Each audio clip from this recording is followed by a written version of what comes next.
jungle.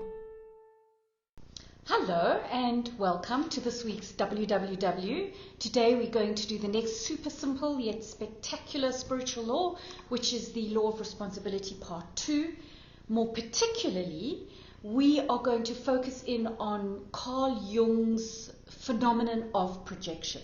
And projection is a most fascinating protective mechanism of the ego that we do both unconsciously and automatically, and understanding how it works will give you huge insight into yourself and into others.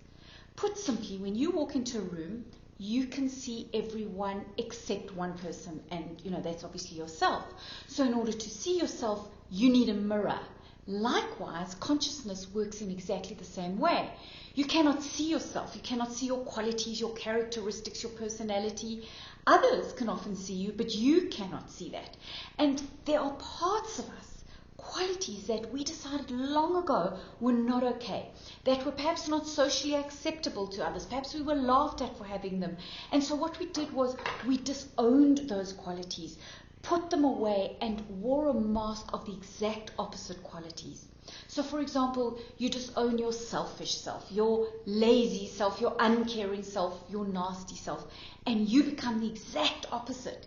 You then see or project those disowned qualities onto others, and you judge and condemn them for having those exact qualities, not realizing that they exist inside of you too, not realizing that they are actually just a mirror to what is going on inside of you.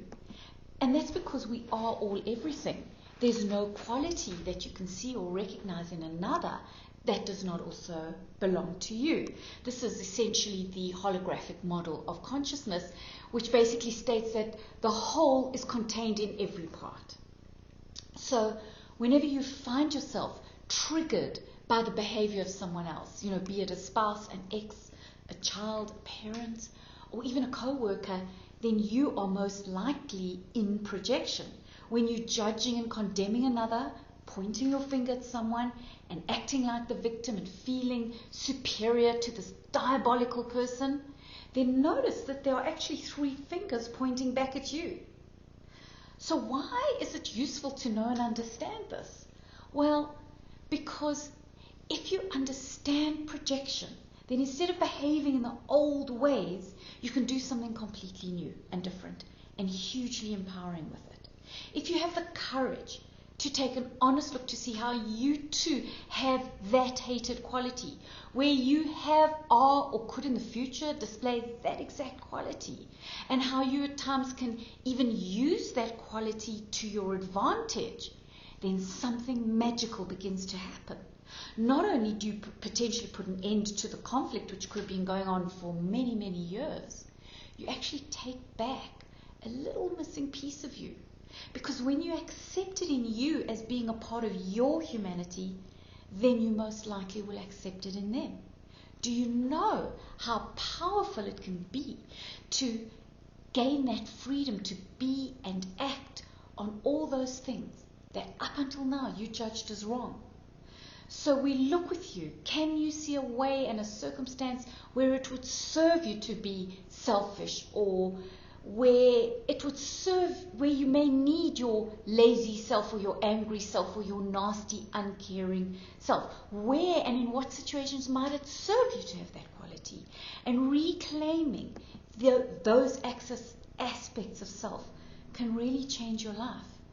And I must mention that we can do the same with owning and embracing our light qualities. When there's something that we see in someone else that inspires us, then by the same token, these are aspects of ourselves that we have decided not to live out.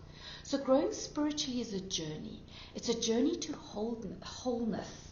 And central to this is finding those lost and disowned parts of yourself, both the light and the dark qualities, and really owning them and embracing them and beginning to express them in your life.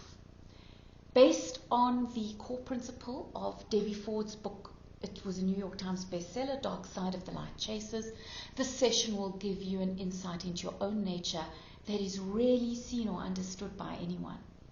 It will enable you to make peace with your enemies. as you realize the deep spiritual truth that your enemies are you.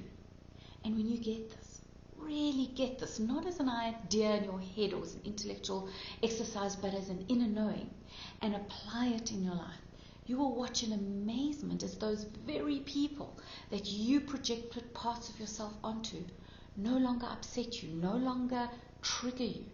Indeed, if your experience is anything like mine, those people may even then be given the space to change and begin to display other, far more attractive qualities. You will then have got the lesson or the message that this relationship came into your space to teach you. So, until next time, goodbye.